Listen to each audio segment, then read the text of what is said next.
Browns rookie minicamp is underway in Cleveland, and all eyes are on the quarterback room. Shedeur Sanders, alongside fellow QB draft pick Dillon Gabriel, has been going through play installs and competitive drills. And while everyone is dialed into who will get to start week 1, none of that is expected to be determined during rookie minicamp. Here's Shedeur Sanders on his focus heading into his rookie season. My job here isn't to prove people wrong. Like, I prove myself right. And I fully have self-belief. You know, and what those people say, that's just their opinion. So I don't truly care. They don't really live in my mental space about that type of stuff. It really doesn't do anything for me. All right, NFL insider Jeremy Fowler with us right now. You just heard from Shedeur Sanders. What more can you tell us about Shedeur Sanders in his first few days in rookie minicamp? Yeah, yesterday he made a few good throws, got the social media folks hyped up a little bit, so he's clearly capable. It wasn't perfect, it was a bit up and down at times, and you're playing against tryout players. It's rookie minicamp. The expectations overall are pretty low. They just want the players to get functional, learn some instruction, communicate, some of those basics. So right now, Dillon Gabriel, the third-round pick, is still taking some of those first-team reps. I guess you could call them first-team.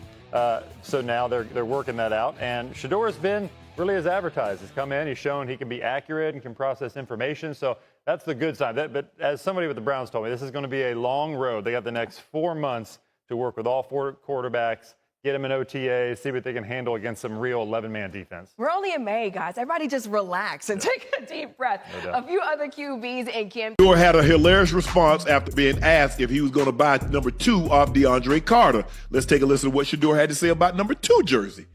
You try to buy 2 from DeAndre? Nah, I'm not trying to buy anything. My signing bonus ain't that high right now. I don't blame you, Shedeur. You got to have some bread. Like I said, when I went to Baltimore, Ocho, I didn't want no. I didn't want a odd number. I didn't want 81 or 83, 85, something like that. I didn't want that. I wanted a even number. I went to Jermaine Lewis, who had number 84 at the time. Yeah. I offered him. I said, I'll buy you and your wife matching Rolex. You get a his, she get a hers. Like, nah. He said, nah, I want to keep it. So I ain't never really liked that. I mean, 88 number just didn't seem well with me. 82 was cool. Frank Wainwright had it. And I was like, I hit him. I said, Freaky Frank, man, what you want for that number? He was with, if I'm not mistaken, I think he was with me a couple of, like in 99, he ended up getting released. He was with me in Denver. So I kind of knew him a little bit. I said, we call him Freaky Frank. I said, Freaky Frank, man, what you want for 82?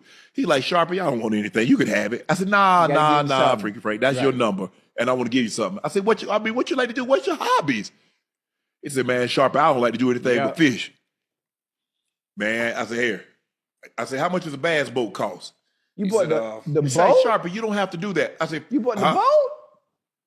I bought him a bass boat. Damn! I did. I bought him a bass boat. Hey, if I was willing to give, back then Rolex is probably his and hers probably been about 30,000. If I was willing to do that to get 84, a bass boat, I think I paid like 14 grand for it. Oh, okay. Oh, so you got off much better. Okay. Yeah.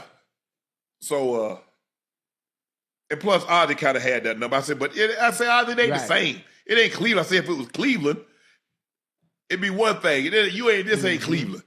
So, but it was good. It worked out. And so I don't blame Shedeur. I ain't paying that money. I ain't paying nothing either. A 5th round draft pick. Now, when I got 84, because I was 81 my first 2 years, Ocho, and then Ricky Nattiel ended up going to, I think he went to Tampa or something. Man, when I found out he wasn't coming back, man, I called Dan so quick. I said, Dan, can I get 84? He's like, absolutely, Sharpe. I said, hey. I'm good. Hey, I called equipment guy. What was his name? Bill something. Ronnie Bill. Nah, Ronnie Bill was the uncle.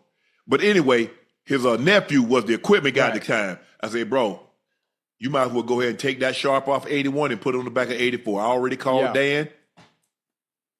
Boy, you talk about happy? I feel like damn, 84. Having the number you want to just do something to you. Can I ask you a question? It does, Ocho. DeAndre Carter. What position? Yeah. Young Bull play? I don't know what position did DeAndre Carter play. Is he probably offense? I'm thinking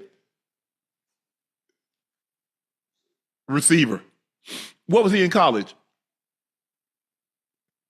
He had to be a higher draft pick than Shedeur. So he's a rookie. He's a rookie coming in. He's not a rookie. He already had it. Oh, he might have came in free agency, Ocho. And I mean, why wouldn't he give? Hold on. Now, when you have a single digit number, right? When you wear that single digit number, you understand what comes. You understand what comes with that. Whether it be Pop Warner, middle school, high school, in the NFL, everybody with a single digit number is that boy. DeAndre Carter, he's been number 16, number 14, number 19. He's been 1 twice. He's been 82. He's been 3. He's been 11. Now he's number 2. Why you name so many numbers? Because he's been on that many teams. All right, no disrespect to him. I hope Young Bull has a phenomenal season and show the you know what out with that number 2 on. Handle your business. But hey, number 2, hey, you got anything from 1 to 9, you got to be special. You cannot wear no single digit number if you're not like that. That's why I said why would okay, but I hope Young Bull. That's mandatory. I mean, period. Some things are just mandatory. That is mandatory. It's an rule too at that, huh? HBCUs, any college. I mean, NFL, single digit numbers are for those who are like that. They put butts in the seats. But that's neither here nor there. Yeah, for sure. I was single digit ever since because I took the number 3 from my brother. So I went 3 all the way through high school, and I went 2 all the way through college. So, yeah. I wish we could have had single digit numbers because I definitely would have got number 2. Back Michael then? Rand had it. Yeah. I definitely would have got number 2. Well, Mike Horan, the punter, had it, but as soon as he left, I'd have got it. Because back then, Ocho, it wasn't like it is now. You got a number, and if you change numbers, you got to buy all the other jerseys in circulation and all that. I had to do that, yeah. Oh, did you? Absolutely. Now, listen, I had no problem doing it because I understood what that name change had done.